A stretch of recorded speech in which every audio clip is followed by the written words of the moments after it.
Hey, plant lovers. And plant killers. I'm Jonathan. And I'm Jeannette. We're two old high school friends. Current geriatric millennials. This is Plant Sluts. The podcast where plants meet pop culture, sex, gossip, and all the dirt in between. Coming to you from a backyard in Salem, Oregon. And a rooftop in Montreal, Quebec. We're plant sluts. We're plant sluts. Oh my God.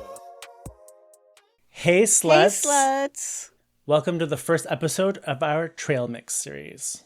Over the next few episodes, we'll be digging into that mixed bag of seeds, nuts, and sweets enjoyed by hikers, road trippers, and anyone who's ever eaten chocolate at 9 a.m. because, it's basically protein. First, let's share our garden status updates. So what have you been up to, Jeannette? It is definitely seed season here. Yes. This will be a seed-heavy episode. My biggest update is I've been planning out the garden for the spring and ordering seeds, organizing my seeds. I took my seeds out first to get ready for a seed swap next week. Ooh. Now I've gone and made like a garden planning notebook. Mm-hmm. I've been drawing like the different parts of my yard and using Post-it notes to kind of represent when I'll be planting different things. This way, like nothing's permanent. I'm just like cutting little flag tabs and putting them different places. And I've divided what's something I plant in March, April, May, June. And they're all color coordinated? Yeah, and it's color coordinated. And this is my first year ever having like a official gardening book and not just my notes app on my phone. I'm also excited about the new seeds I ordered. I'm trying to get away from just like all the basic bitch seeds and getting some more interesting things that I really want. What kind of seeds did you buy? First, I ordered from the Territorial Seed Company. And I got Baby Boo Pumpkin. That's a little 2 to 3 inch white pumpkin, it says. I got those because I can never seem to get a regular size pumpkin. I've never had one. Right, that's smart. I believe they only grow when you throw them away in the trash and like they're those surprise. Like a compost heap. Yeah. Compost heap pumpkin kind of thing. Yeah. Has anyone ever grown one that wasn't just from that? Have you?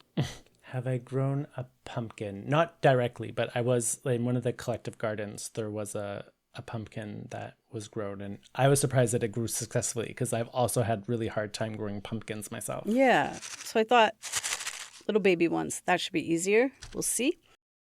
I did get a tomato, even though we all know I don't really like tomatoes, but I got the Umpqua Beauty slicing tomato. I figured one tomato couldn't hurt. I also got bowling ball poppies. Oh. They're poppies the size of bowling balls. What? The picture and the packet says they have enormous pods on sturdy 36 to 48 inch tall stems. I don't know. That'll be interesting. We'll believe it when we see it. Exactly, yeah. And then I finally got calendula for the first time. What color? Strawberry blonde. Ooh, that's cute. Yeah, because calendula is always in yellows and oranges, and it's kind of boring. Yeah. I got edamame beans because I know peas and beans were really easy for me to grow last year, so I thought I would get the ones that I actually eat because I don't eat that many freaking like green beans and sweet peas. And then I'm excited about this Zinger hibiscus. It's specifically for tea, this one. I was tempted to buy hibiscus in the past, but I didn't know if it was the right kind for tea, so I'm glad I got this. But it's grown as an annual here, so that's kind of going to be interesting. I mean, nothing stops you from bringing it in the fall and seeing if it survives inside and then putting it back out. Ooh, that's true. Then I have Tulsi Holy Basil, which is fun. Oh, these are from Renee's garden, the hibiscus, edamame, and Tulsi Holy Basil. Who's Renee? I don't know. Okay, so it's not your friend Renee. It's actually the company. No, yeah. Okay. It's a company. I actually used them, and hopefully it's good, because I Googled my ultimate wish list seed, which I received, which is the loofah. Ooh. Yeah. I know that you've been talking about loofah for a couple of years now. I'm growing my own loofah. And now this morning I was arguing with Nathan over like where we're going to put a trellis and like how that will all work. Yeah, I'm excited to hopefully grow loofahs, and these you start indoors, so I'll start them soon. I'm going to use this little like warming bar cart that I got at an antique store a couple years ago. It warms on the top to keep plates warm. So you plug it in. Okay. Oh. I'm not sure how much I'll use it because I'm a little scared of setting my house on fire because it's like from the 50s. So what are you and perhaps your seeds up to? Well, I also have been trying to organize my seeds. I also ordered new seeds. Nothing really to report on in terms of something interesting, but I don't know if I mentioned this last time. I bought basil seeds, which are called British basil. And apparently it's basil that's been bred to withstand the cold. I'm not expecting that it's going to last during the winter, but basil kind of stops doing well under maybe like 12 degrees Celsius. Yeah. So I'm hoping that this will actually be able to open up a larger window for fresh pesto. Yeah. I feel like I know what you're talking about in terms of feeling like you need to be organized. I've also struggled with when to sow what, when to, because there is kind of a window, right? And if you miss that window, you're kind of fucked. Yeah. What I started to do is I started to dictate to AI my seed catalog. And after giving it instructions, I will name you a seed and the year and the company, and you will say, okay, next. And then I will tell you the next one. That it seems to kind of work. I'm not completely done, but it's made a chart with the name of the seed, the year, the company, and some sowing tips. Oh, interesting. So hopefully I'll be able to ask it questions and try and have it organize it by season or by month maybe of when I should be sowing what seeds.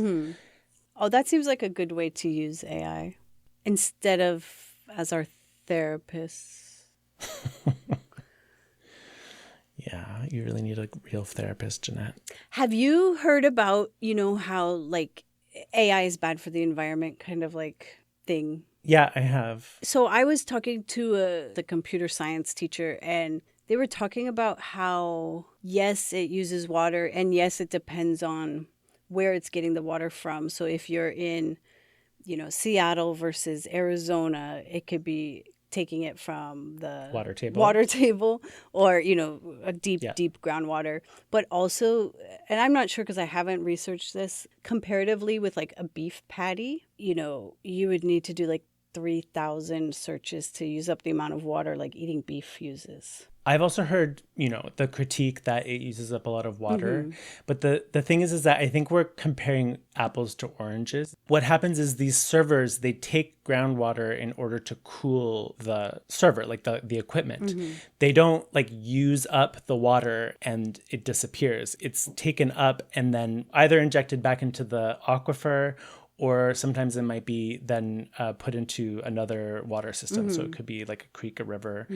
And the difference is that when you're using it for irrigation, when you're irrigating a field, it's actually evaporating afterwards, right? So that's actually water that's lost. And it's the same thing with beef. All of those water resources that are going in, that's water that's being used in the process and is kind of lost in the system. It's hard to compare. I mean, obviously there's other effects, maybe there's some contaminants that are released in doing this. In theory, the water is just being routed through pipes that then absorb the residual heat and then, whisk it away. So there shouldn't be much pollution, if any at all. I'm saying this without really knowing much about what pollutants might be involved, but I think that there's just a lot of people that are poo-pooing. Yeah. I think there's a lot of people that are just quick to be oh, this is environmentally destructive when you're, asking AI to show you what you look like with a new haircut, That's where knowing, where are the servers? Are they in areas that need more access to drinkable water or countries? Yeah. Cooling a server by itself isn't necessarily anti-environment. And using computers and using the internet, that also has servers. So I guess they're saying AI uses more than just what we have been traditionally using for our own memory on the internet.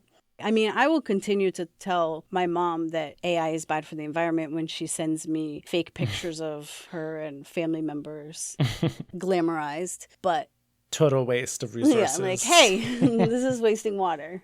Delete. Oh, no, I'm sorry, Mom. Sorry, that's such a AI tangent. I like that you brought it up because I do sometimes feel weird about talking about how much I use AI for different things. But in moderation, I think it's all right. And it can be a useful tool. Yeah. And it still uses up a lot of energy, but you also have to think like how much energy would be going in to doing this task anyways, like organizing everything, finding out all this information. But yeah, let me continue. Oh, yeah.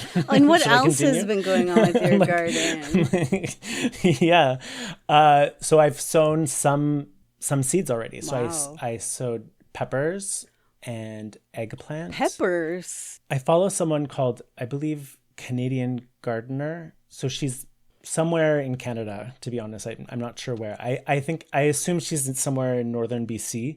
And every month she has a video where she's like, what's good to sow? From my understanding is because peppers are a long kind of growing season, you could start them now to have like a good crop earlier in the season. And this is for like sweet peppers, so larger bell peppers. And same thing with eggplants. Do you need to heat the soil? Yeah, well, it definitely speeds it up when I do. And I just have it above the heater in the house. Oh, okay. It's not up in the greenhouse. The greenhouse is way too cold still. Oh, okay. That makes more sense. They will be moved into the greenhouse in a few weeks. Actually, yesterday and today, the greenhouse was 30 degrees Celsius, which is like hot. I think that's like 85 degrees Fahrenheit or something. Oh, wow. Anyways, that's my update.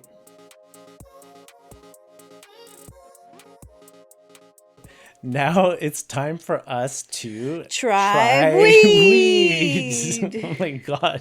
Is it supposed to be plural weeds or just weed? I have no idea. It doesn't matter. I guess weeds would be better because weed makes it sound like it's marijuana. It is not marijuana, kids. We've already tried that. Oh, yeah. Today I'm going to try purple dead nettle. I see this all over my yard, especially in spring. So is it stinging? Is it like a stinging nettle? No, it's not a stinging nettle. I'm not aware of ever seeing stinging nettles, so I don't really know what it looks like. But oh, okay. Yeah, it's not a true nettle. It's in the mint family. It has like little heart-shaped kind of leaves and tiny little purple flowers.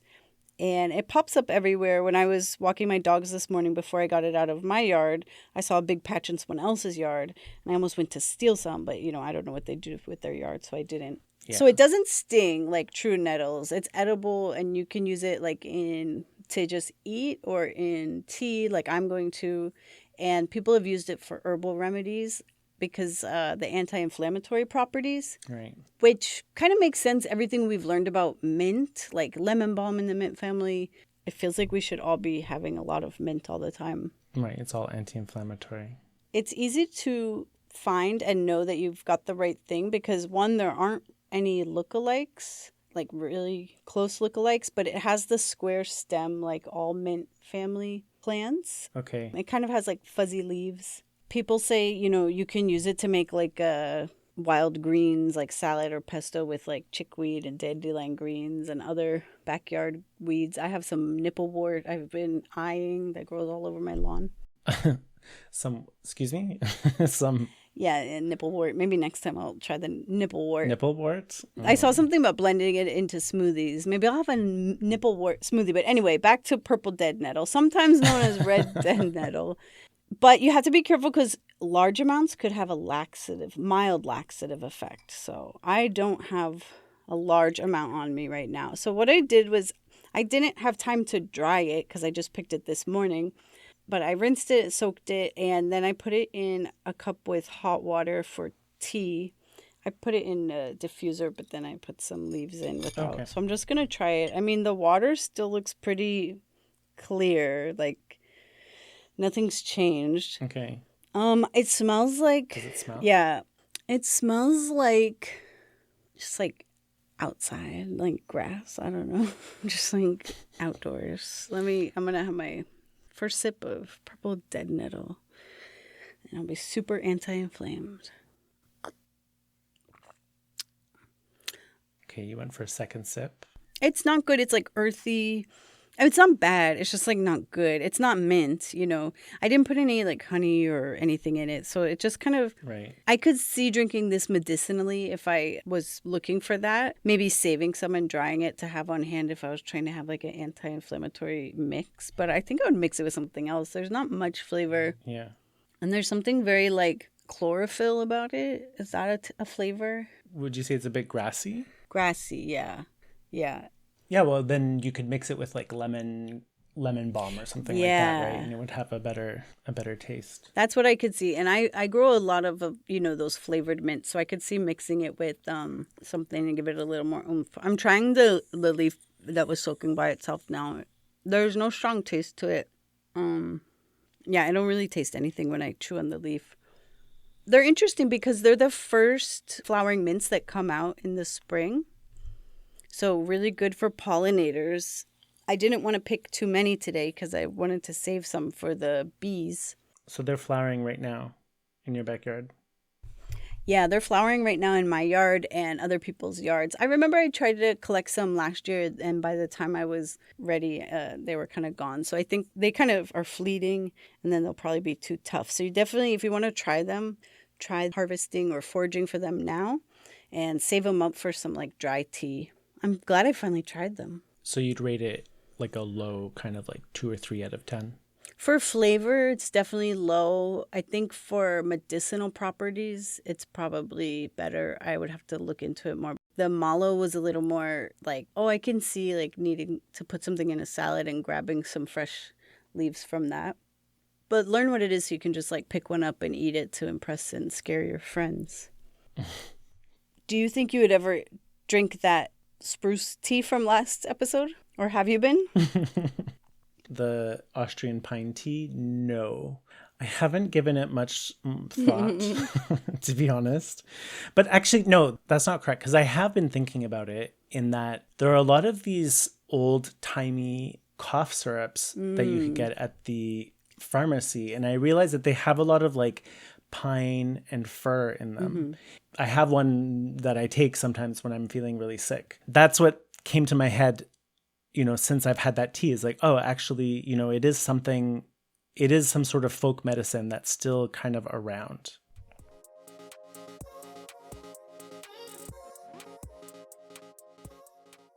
Today, it's going to be a little bit different. We're going to talk about seeds. I mean, seeds are a huge component of trail mix, and they come in all different kinds of shapes and sizes. So it fits perfectly with our trail mix series. Jeannette, do you save seeds? Yeah, I do sometimes save seeds. I started doing it a lot more last year. I saved marigold seeds, basil seeds.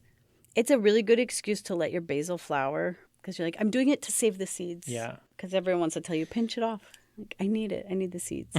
How about you? I do save seeds. I save a lot of beans, but I think everybody knows that by now. But I save a lot of mustard and different lettuces. But I don't fuck with tomato seeds, to be honest. I know. I don't know if you've ever tried to do that, but you got to like ferment it or something. I tried last year and it just, I don't even know. They were all stuck to the paper towel. I was just like, all right, forget it. So I thought that we could go through first what some of the particularities are of different seeds. So seeds sometimes have to go through a process of preparation.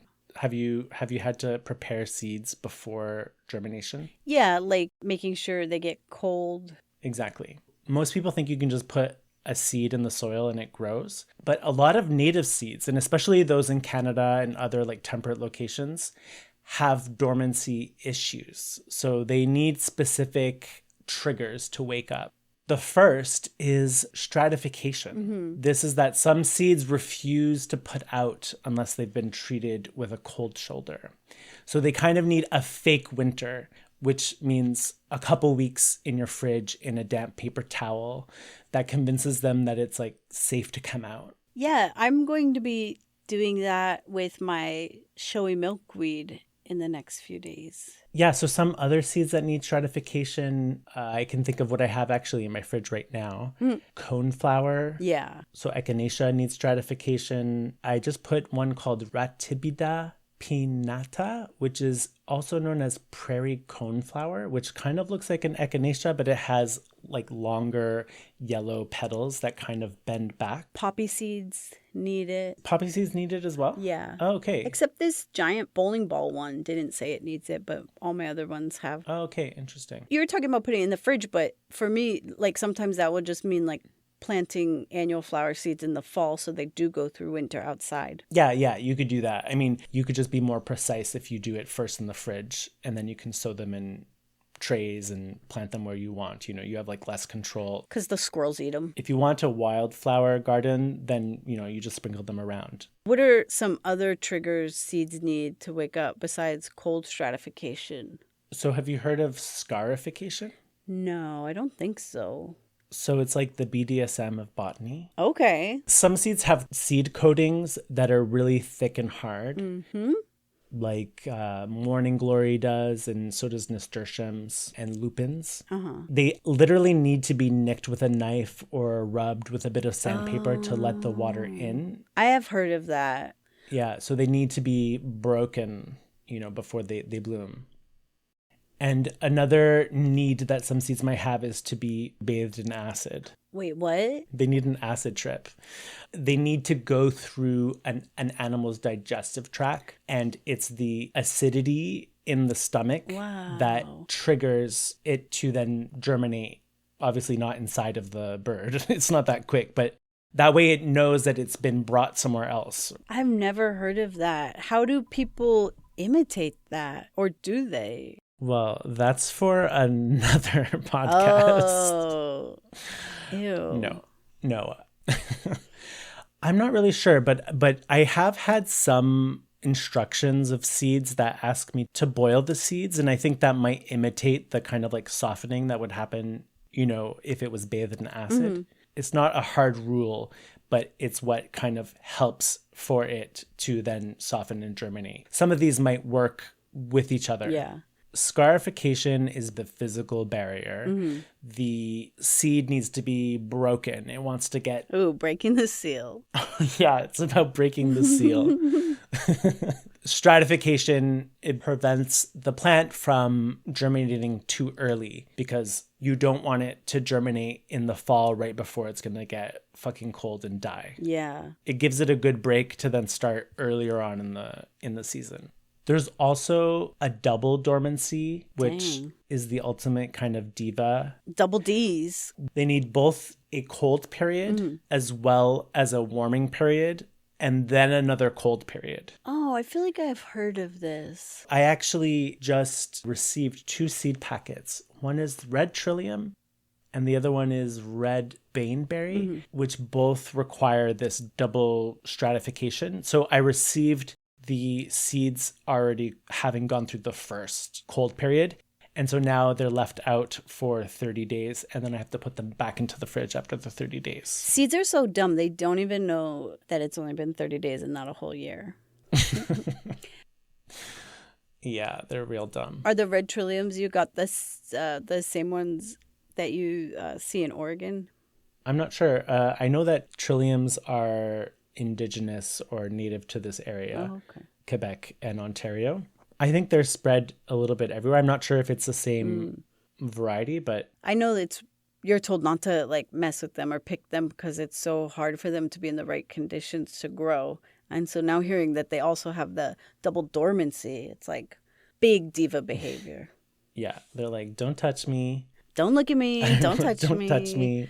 It sounds like me. Let me do my thing. Oh my God. I am Trillium?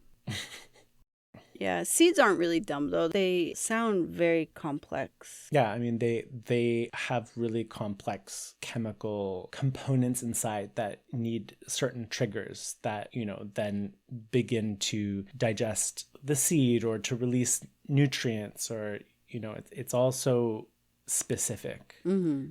And like beautiful in a way, like you don't even give seeds much thought. Yeah. On that note, I wanted to also talk about the importance of seeds through something called a seed sanctuary or a seed vault. The sperm banks of the world. Ah, the sperm banks of the world.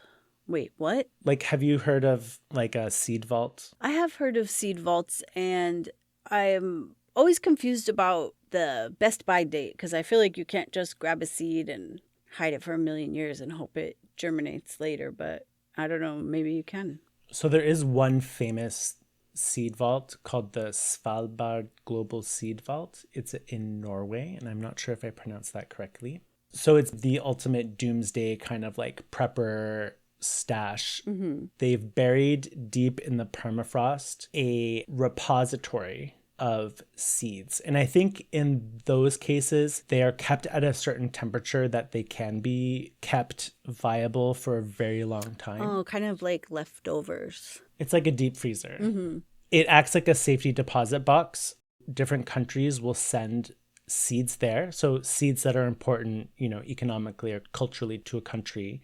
And only that country can withdraw the seeds. Oh, I have heard about Palestinian people saving seeds recently because a lot of specific things are being wiped out by the genocide. Have you heard of any of those? I have heard that Syria was the first country to make a withdrawal of seeds. And it was because of the war. There was a lot of destruction of agricultural lands, and they needed a stock of seed to be able to, restart the agricultural system. Oh, wow.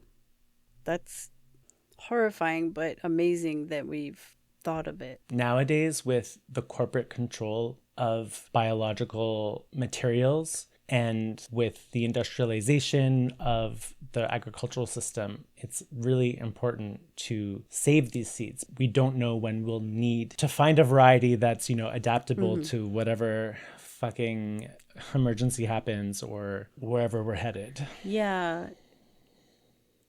And I think most people have heard about like different types of apples being like going kind of extinct because there was no like consumer demand. And so we're just losing things besides through war. We're losing things through like no one bothering to save it. Yeah.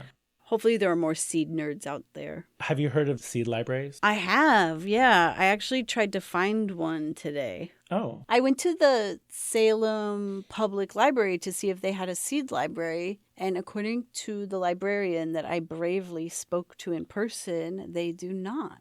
Oh, they don't. And now I don't know, it could be just because it's early and maybe they'll have some seeds later because they lend out like pots and pans and skis and, microwaves and, knitting needles.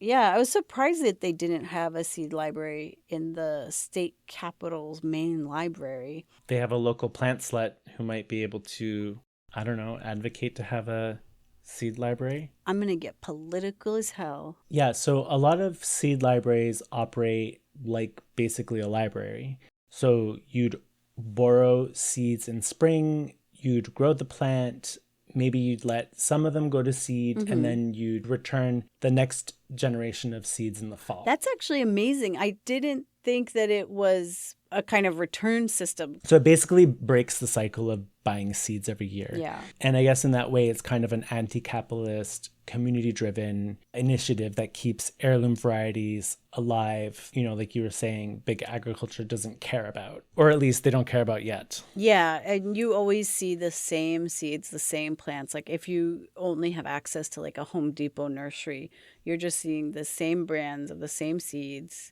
And there's really not that much genetic diversity within those seed varieties. Yeah. I have some experience at this library near me where I've gone and taken some seeds out.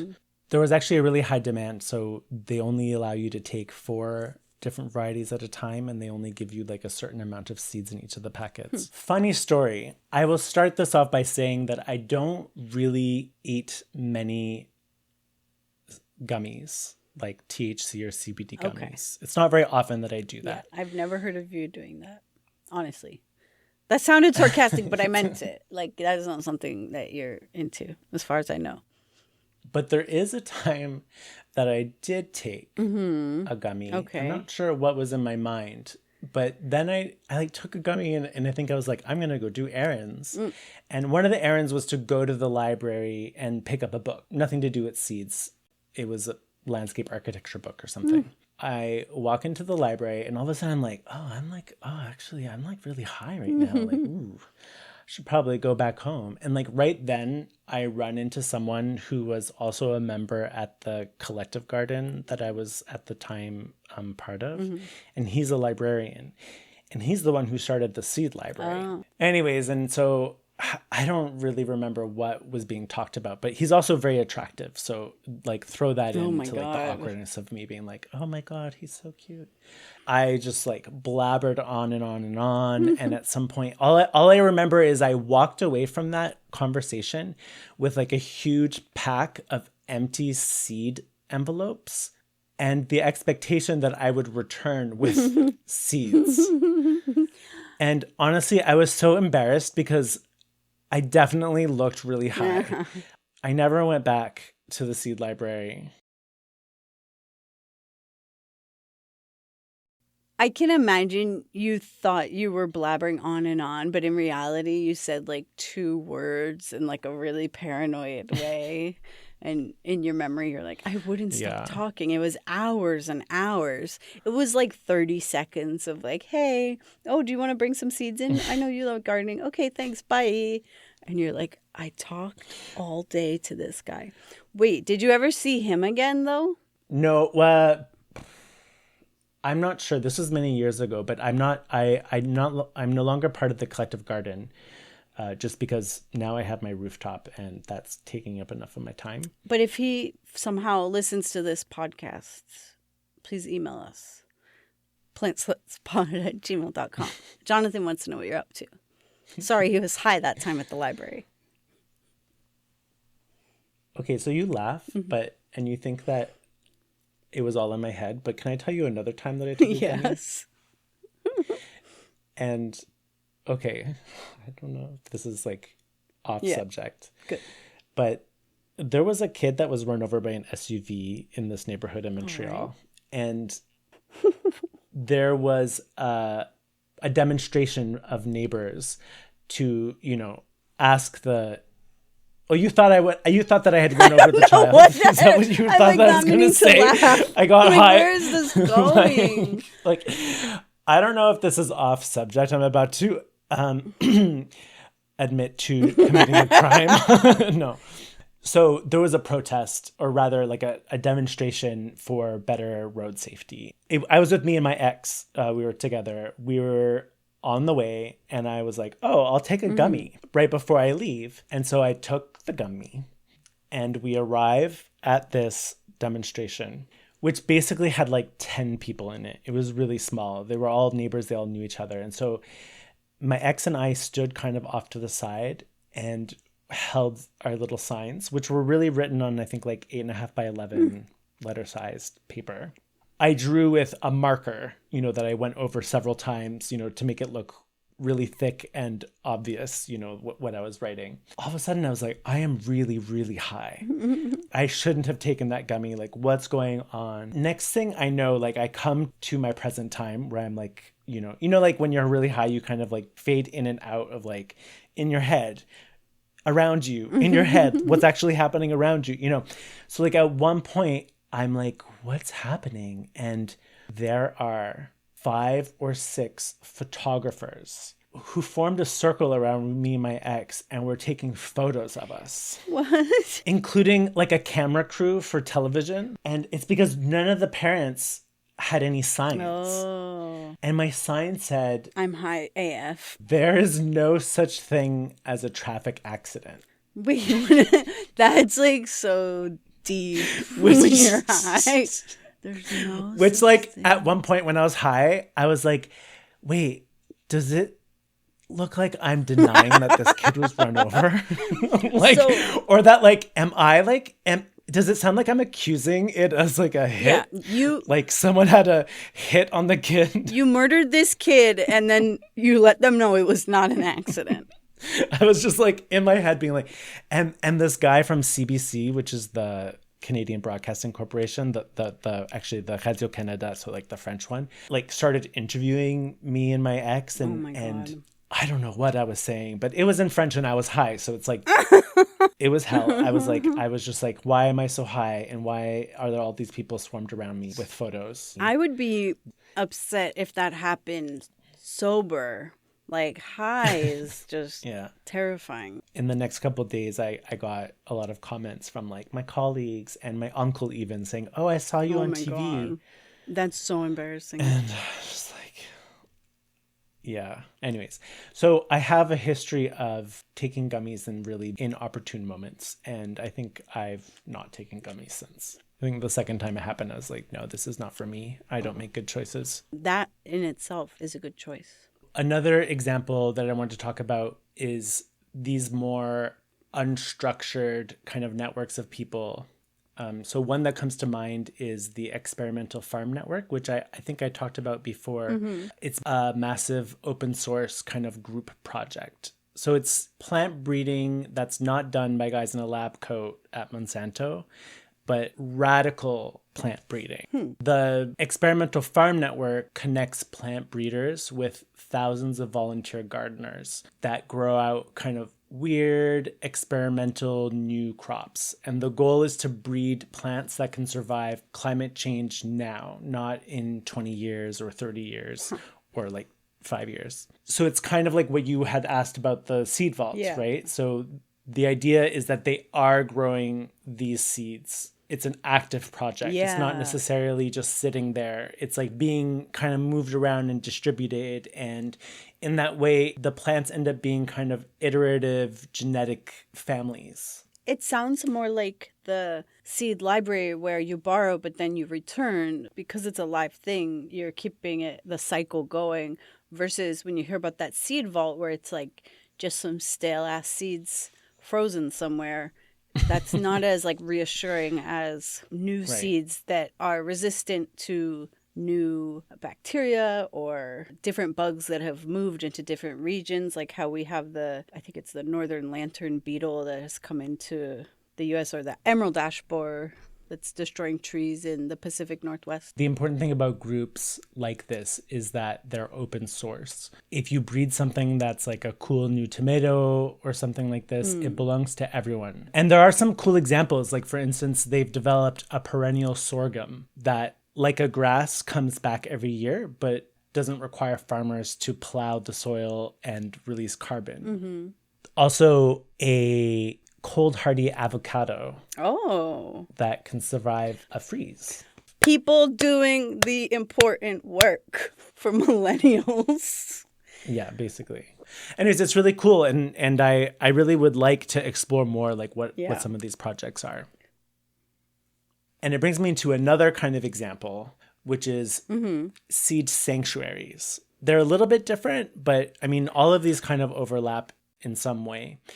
So far, we have the seed vaults, like the one in Norway. We have seed libraries, which are kind of everywhere except Salem's library.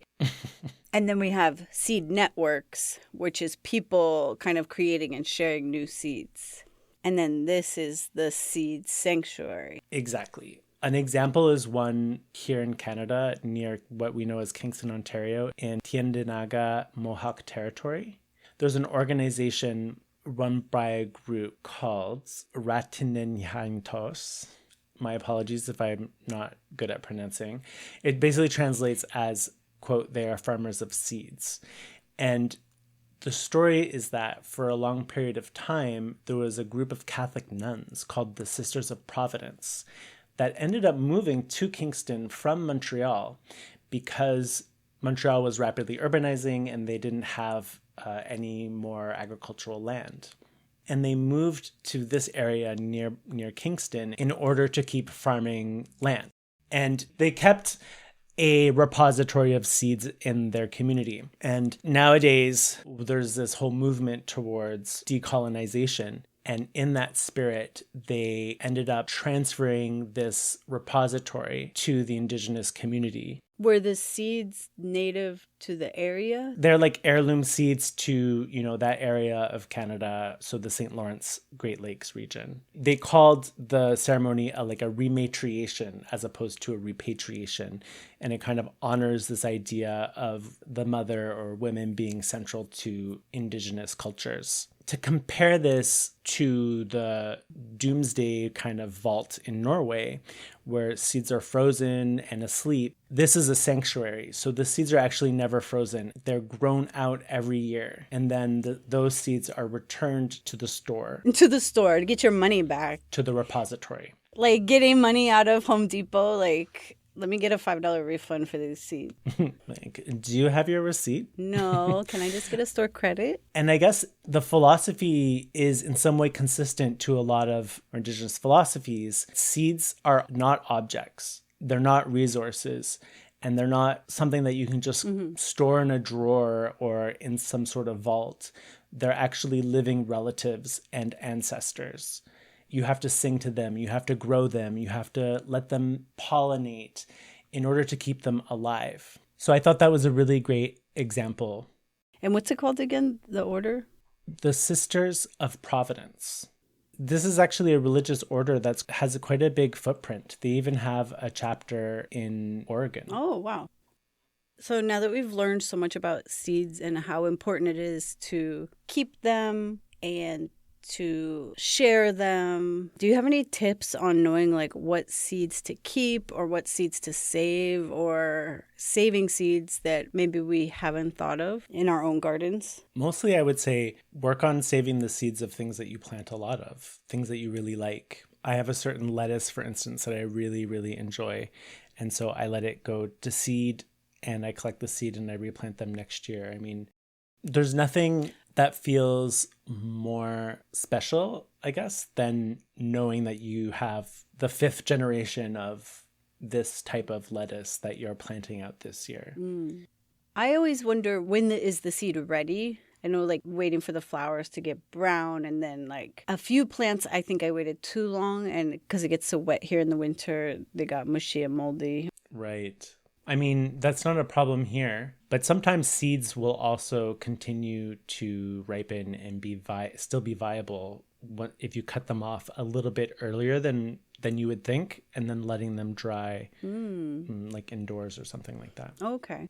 What are some seeds that you'd want to save this year? And do you have any tips that you would give to someone?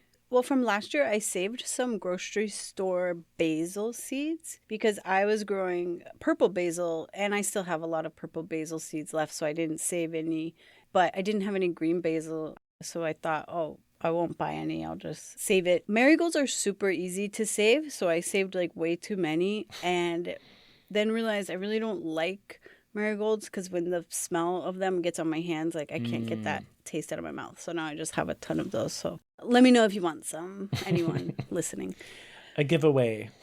That's what I'm interested in. Like the seed swap I'm going to next Saturday is taking all the excesses and things that either I don't like growing or we didn't eat after I grew it, which can happen with a lot of stuff I grow, swapping it for maybe something new and interesting that someone else has. I'm wondering if there's any dangers in seed swaps, because I know that there can be some like bacteria if you just like plant a random garlic in your soil. But I haven't heard if there's any dangers in planting like a seed from someone's garden and you don't know. My first thought would be it's not as big of a problem because garlic grows in the soil. And so there's a lot of soil-borne viruses and stuff that could still be present. But with seeds, because they're not in that kind of environment, and theoretically they're dry, they're in a dry environment, that they probably are less likely to carry those kind of things. I guess the only thing you'd want to be careful of is like invasive species. So kind of knowing what plant it is, being able to look at the seeds and kind of recognize that they all look the same. That's why those seed mixes are so dangerous. Like wildflower mixes. Yeah, but I'm not scared of no seeds. Well, it's interesting to hear about all the different ways we're saving seeds and getting excited about seeds, especially with the planting season starting right now. Yes, very timely. It's all I can think about. I know. They're just all over my dining room table. And I'm like, same. Nathan, I will clean these up when I'm done with my maps and drawings and like, you know, like the conspiracy theory boards with the red string pointing one to the next. I'm like, okay, I plant the tomatoes, but then I start this.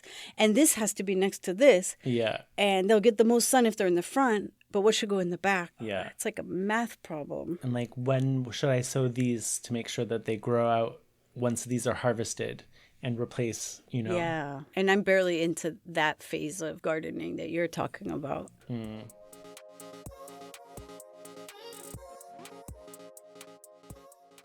Time for witchcraft. Woo! I didn't have like an astrological sign for seeds, and so I thought seeds in spells. And so I did some research and saw how people kind of use seeds in spells, and I kind of mushed a bunch up and made my own plant slut spell. Okay. But based on like some known witch things. I've never done this. Which things?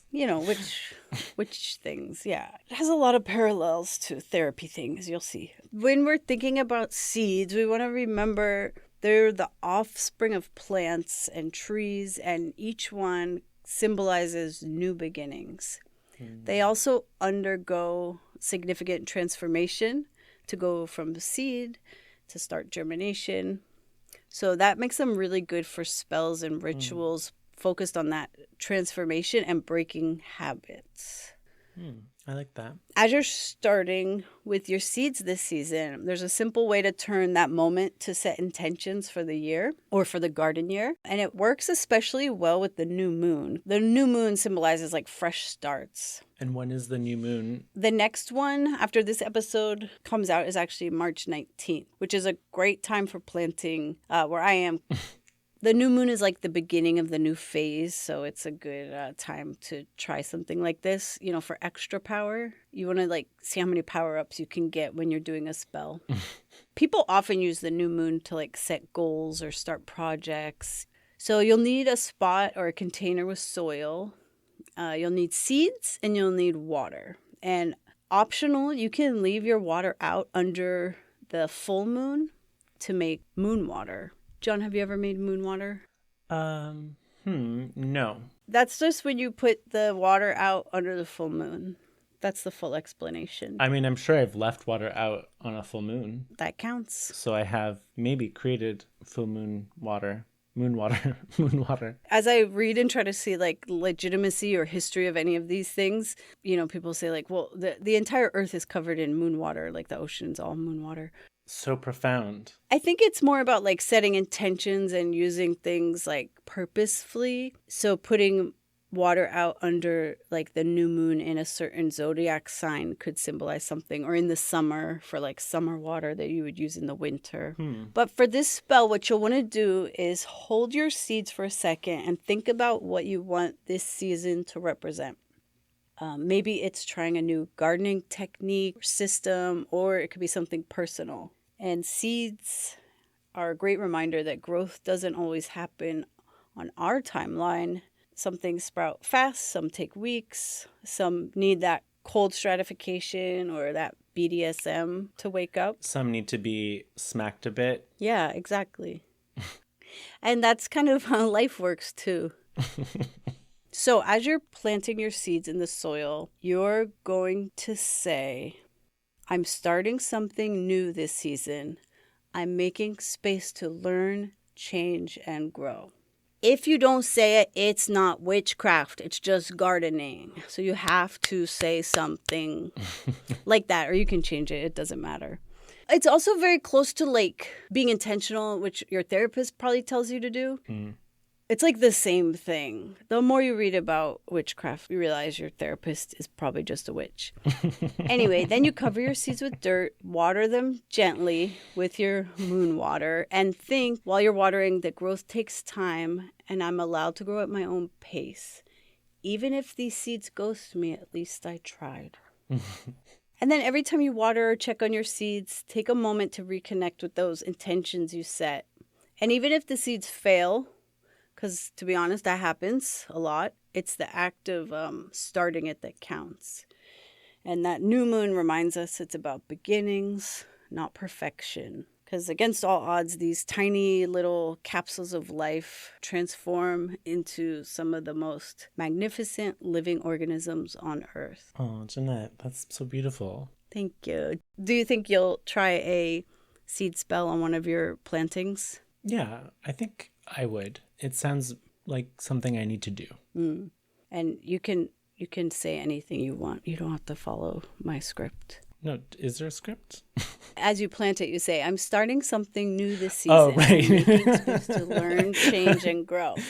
Oh, right. I get it. I was like, wait, there's a script? Mm-hmm. It's a whole recipe. Can I also say something about someone else? Like, as you walk outside your door today, you will trip and hurt yourself. Yeah. Oh, yeah. Curses, that is the best part of witchcraft. That's why people learn it, I'm pretty sure. Except there's like the ×3 rule where you'll trip 3 times as hard, but whatever. It might be worth it. Sometimes it is. Thanks for getting slutty with us. If you liked this episode, hit share and send it to a friend. Email us at plantslutspod@gmail.com with any garden tea. Or slide into our DMs on Instagram at plant.sluts.pod. Make sure to subscribe. Actually, I'm going to say right now, if you're listening to this, go and rate us. Right now, go and rate us on your podcast app. I found out last night that my husband had never rated us What? on Spotify because he didn't know how. Divorce. It's the 3 dots. It's the 3 dots on the main page next to the bell. Yes, that is complicated, but that's where it is. Yeah, rate us if you can, but only rate if you're going to rate 5 stars. We don't need to grow. That's right. We're not a garden. Thank you. And bye, sluts. Bye, sluts.